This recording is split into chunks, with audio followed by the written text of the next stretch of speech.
अगला बड़ा मुद्दा है के पाठक का। शिक्षा सचिव बड़ा चेहरा है बिहार में और राजनीति में जुड़े नहीं है, पर राजनीति में उनका नाम आता रहता है, उछलता रहता है। फिर एक बार उछल रहा है, विपक्ष हमलावर है उन पर। क्या कहानी है के पाठक की और अभी क्यों विपक्ष हमलावर है उन पर, पंकज जी? देखिए, के पाठक की कहानी ये है और ये बड़ी दिलचस्प कहानी है। के पाठक कड़क ऑफिसर है, इस बात से कोई इनकार नहीं कर सकता। के पाठक किसी राजनीतिक दबाव में नहीं आते, इस बात से भी कोई इनकार नहीं कर सकता। के पाठक को आप ना पसंद कर सकते हैं, लेकिन के पाठक को आप झुका नहीं सकते, इस बात को मानना पड़ेगा। उनका लंबा इतिहास है। वो भले ही एसडीओ रहे हों, जब उन्होंने नौकरी की शुरुआत की, आईएएस बने, तो कई जगहों पर उनकी पोस्टिंग रही और उन्होंने शुरुआत से ही ये बता दिया था कि वो किस तरह के कड़क ऑफिसर हैं। मैं बेगूसराय जिले से आता हूँ। बेगूसराय में मैंने उनकी बहुत सारी कहानी सुनी है कि बतौर एसडीओ उन्होंने किस तरीके से काम किया था। कटिहार में भी वो कार्यरत थे, उन्होंने किस तरीके से वहां पर काम किया। गिरिडीह जिले में भी डीएम थे, कैसे उन्होंने काम किया। गोपालगंज में एमपी लैड के तहत एक अस्पताल बनाया गया था, उन्होंने उस अस्पताल का उद्घाटन एक सफाई कर्मी से करा दिया था। उसके बाद से वो काफी चर्चा में आए थे। अब सवाल ये उठता है कि नीतीश कुमार इनके पीछे क्यों खड़े हैं, ये एक बड़ा सवाल है। नीतीश कुमार को जो भी कोई प्रोजेक्ट बहुत टफ लगता है, उसमें वो के पाठक को लगाते हैं और के पाठक भी कोई प्रोजेक्ट तभी स्वीकार करते हैं जब वो नीतीश कुमार से पूरे तरीके से मैंडेट ले लेते हैं कि उन्हें काम करने की पूरे तरीके से आजादी होगी। अगर काम में दखलंदाजी होगा तो कृपया हमें साइड कर दें, हमें कोई दिक्कत नहीं है, हमें कोई विभाग नहीं चाहिए, हमें किसी तरह की पोस्टिंग नहीं चाहिए। अब देखिए कि ठीक है, उनके बात करने का जो लहजा है उसको लेकर के कई सवाल हैं। उन्होंने पूर्व में भी अपने जूनियर अधिकारियों के साथ दुर्व्यवहार किया है, उस पे जांच भी चल चुकी है और उसका जो एक गठन है, जो उसका एक एसोसिएशन है, उसने कड़ा विरोध भी जताया है। अभी वर्तमान समय में जब स्कूल के समय की बात आई कि स्कूलिंग का टाइम क्या होना चाहिए, तो के पाठक ने एक सर्कुलर निकाला। उस सर्कुलर में यह था कि तमाम टीचर को 8:30 से 9 बजे के बीच में पहुंचना होगा, अपना फोटो अपलोड करना होगा ताकि वो उनका अटेंडेंस साबित हो, और उसके बाद वो 9 से 5 तक स्कूल में रहेंगे, जिसका विपक्ष ने जोरदार विरोध किया। विपक्ष छोड़िए, बीजेपी की घटक दल ने जोरदार विरोध किया। अच्छा, अब मुख्यमंत्री ने सदन में कहा कि नहीं, 9 से 5 नहीं होगा, 10 से 4 होगा। केवल टीचर को 15 मिनट पहले आना होगा और 15 मिनट बाद में जाना होगा। इसी पर के पाठक ने क्या किया, के पाठक ने फिर से एक सर्कुलर में थोड़ा करेक्शन किया। उन्होंने कहा सर, क्लास 10 से 4 ही चलेगा, लेकिन बाकी चीजों में कोई परिवर्तन नहीं किया। मतलब वो 9 बजे आने वाला जो टीचर्स का कार्यक्रम है, तैयार की गई है, रूपरेखा तैयार की गई है और 5 बजे छोड़ने की रूपरेखा तैयार की गई है। इसको लेकर के भारी बवाल है। कई नेता सदन में काफी इसको लेकर के उन्होंने नाराजगी जाहिर की है, चाहे बीजेपी के हो चाहे आरजेडी के। आरजेडी के भाई वीरेंद्र ने तो यहां तक कह दिया कि हर हाल में आप के पाठक को हटाइए।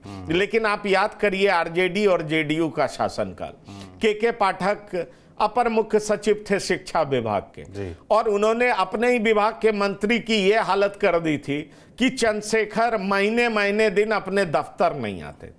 तो आप समझ सकते हैं कि के पाठक को किस तरीके से मुख्यमंत्री द्वारा खुली छूट दी गई थी, और चंद्रशेखर उस अपमान का घूंट पी करके भी शिक्षा मंत्री बने रहने के लिए मजबूर थे, क्योंकि यही स्टाइल ऑफ फंक्शनिंग के पाठक का है। एक बार जो डिसीजन ले लिया उससे पीछे हटने की उनकी आदत नहीं है। ऐसे में बड़ा सवाल उठता है कि अब जब जेडीयू की घटक दल भी लगातार सवाल उठा रही है के पाठक पर, तो क्या नीतीश कुमार बो डाउन करेंगे?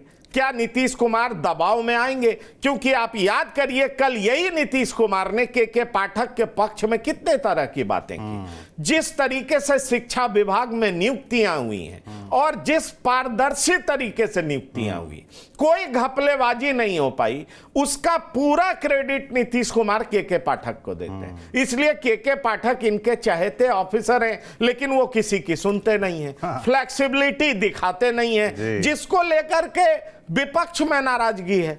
कई लोग उनके ऊपर कई तरह की बात करते हैं, बीमार रहने की बात करते हैं और बहुत तरह के आरोप लगाते हैं, लेकिन के पाठक जहां कहीं भी जिस कैपेसिटी में रहे हैं, उन्होंने किसी भी तरीके का समझौता कोई चीज से नहीं किया है और किसी राजनीतिक दबाव में अभी तक आए नहीं है। इसलिए मैं आपसे कह रहा हूं कि यह देखना दिलचस्प होगा कि बिहार का मुखिया क्या के पाठक पर उसी तरह का विश्वास बनाए रखता है या जिस तरीके से सदन में लगातार उन पर आरोप लगाए जा रहे हैं, उनको हटाने की मांग की जा रही है, क्या उनको हटाया जाएगा? मैं आपको आज की खबर भी बता दूं कि विधान परिषद के जो मुखिया हैं, उन्होंने एक जांच कमेटी बना दी है, क्योंकि कल कहा गया था कि वीसी के दरमियान जब वो तमाम लोगों से बात करते हैं, अपने अधिकारियों से बात करते हैं, तो वीसी के दरमियान उन्होंने कुछ अपशब्दों का प्रयोग किया है। अब सवाल यह है कि अपशब्दों के प्रयोग करने की बात के पाठक पर कई बार लग चुकी है। ऐसे में सवाल उठता है कि जांच कमेटी क्या रिपोर्ट देती है और सरकार के पाठक पर क्या एक्शन लेती है। पर मैं आपको यह बता दूं कि यही के पाठक को पहले मद निषेध विभाग भी दिया गया था, यही के पाठक को माइंस भी दिया गया था। वो तमाम विभाग दिए गए थे जिसको हैंडल करना, जिस पे चोरी रोकना, तस्करी रोकना, माफियागिरी रोकना आसान काम नहीं था, चैलेंजिंग टास्क था। के पाठक की यही विश्वसनीयता मुख्यमंत्री को पसंद आती है और इसलिए के पाठक को इस तरह का पद और इस तरह का प्रभार दिया जाता है। अब जिस तरीके से विपक्ष और साथ में बीजेपी के कई नेता भी आवाज उठा रहे हैं, उस हालात में क्या के पाठक के विरोध में वाकई कार्रवाई हो पाती है, ये अभी देखना होगा। क्योंकि कल की बातों से तो साफ नजर आता है, दिखाई पड़ता है कि के पाठक मुख्यमंत्री का फुल कॉन्फिडेंस एंजॉय कर। बिल्कुल, मुख्यमंत्री का फुल कॉन्फिडेंस है, मगर सहयोगी बीजेपी का कॉन्फिडेंस खो चुके हैं और साथ ही साथ विपक्ष यानी कि आरजेडी उन पर बुरी तरीके से हमलावर है। ऐसे में ये सच में देखने वाला होगा कि नीतीश कुमार अपने चहेते अधिकारी पर क्या एक्शन लेंगे कि नहीं लेंगे। इसके अलावा देखने वाला ये भी होगा कि चुनाव बिल्कुल करीब है और उसके लिए तैयारी कर रहे तेजस्वी यादव अपना मैसेज देने में कामयाब रहते हैं या तेजस्वी यादव के खिलाफ नीतीश कुमार कामयाब रहते हैं। ये सब तमाम राजनीति के सवाल। देखिए सौरभ, मैं ये भी बताना चाहूंगा कि आरजेडी अब अपना गुस्सा निकाल रही है, क्योंकि जब सरकार में थी तो आरजेडी को कड़वा घूंट पीना पड़ रहा था। आरजेडी सरकार में रहते हुए के पाठक के खिलाफ ज्यादा बोल तो सकती नहीं थी, खबरें छन करके निकल रही थी। चंद्रशेखर बार बार अपमानित हो रहे थे शिक्षा मंत्री रहते हुए भी, लेकिन आरजेडी जनता में जाकर के इस तरह का स्टेटमेंट नहीं दे सकती थी। अब चंद्रशेखर जो कि पूर्व शिक्षा मंत्री हैं, वो विधानसभा के पटल पर वो तमाम तरह का वीडियो भी दिखा रहे हैं जिसमें वो ये साबित करने की कोशिश कर रहे हैं कि के पाठक का व्यवहार कैसा रहा है। लेकिन क्या इसका असर मुख्यमंत्री पर पड़ेगा?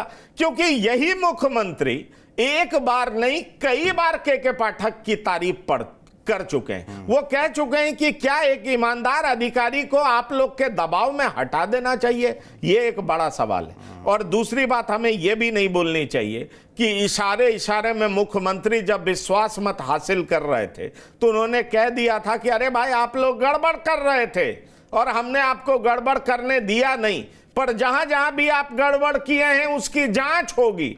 ये गड़बड़ क्या कर रहे थे? क्या इतनी नियुक्तियां जो हो रही थी उस नियुक्ति में गड़बड़ करने का मौका आरजेडी को नहीं दिया?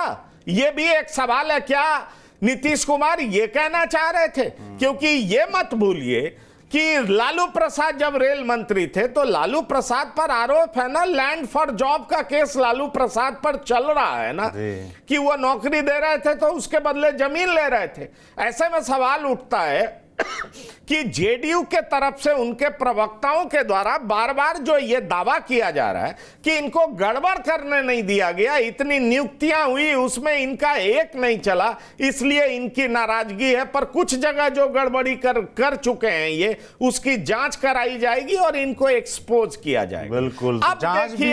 अब देखिए विधान परिषद में राबड़ी देवी भी काफी उनके तेवर कड़े हैं। राबड़ी देवी भी के पाठक के खिलाफ जहर उगल रही हैं। ऐसे में सवाल उठता है कि विपक्ष के नाते आरजेडी को एक बड़ा मौका मिला है, पर क्या के पाठक का कुछ बिगड़ पाएगा? सवाल ये बड़ा मौजूद है। लेकिन सवाल यह भी है कि क्या इस सब के बावजूद मुख्यमंत्री के पाठक को उनके पद से हटाएंगे या उन्हें वार्न करके कुछ समझाने की कोशिश करेंगे, उन्हें कहेंगे कि थोड़ा फ्लेक्सिबल होइए, टाइमिंग को लेकर के तमाम लोग जो बात उठा रहे हैं उसको मानिए। पर के पाठक का स्वभाव जिस तरीके का है कि एक बार फैसला लिया तो उससे पीछे मुड़ करके नहीं देखना है, और इसलिए वो अक्सर खबरों में भी रहते हैं, चर्चा में भी रहते हैं, और वो बेबाक तरीके से बोलते भी हैं, अपने कनिष्ठ अधिकारियों को डांटते भी हैं। पर सवाल उठता है कि कई बार उन्होंने उन पर जो आरोप लगे हैं गलत शब्दों के प्रयोग का, अगर वो साबित होता है तो निश्चित तौर पर उनकी परेशानी बढ़ सकती है। बिल्कुल, परेशानी बढ़ेगी कि नहीं बढ़ेगी के पाठक की, ये देखने वाला होगा। और बिहार में जो कुछ हो रहा लगातार हम आपको अपडेट देते रहते हैं, ऐसे देते रहेंगे। आप जुड़े रहिए हमारे साथ, देखते रहिए TV9 बिहार झारखंड। शुक्रिया।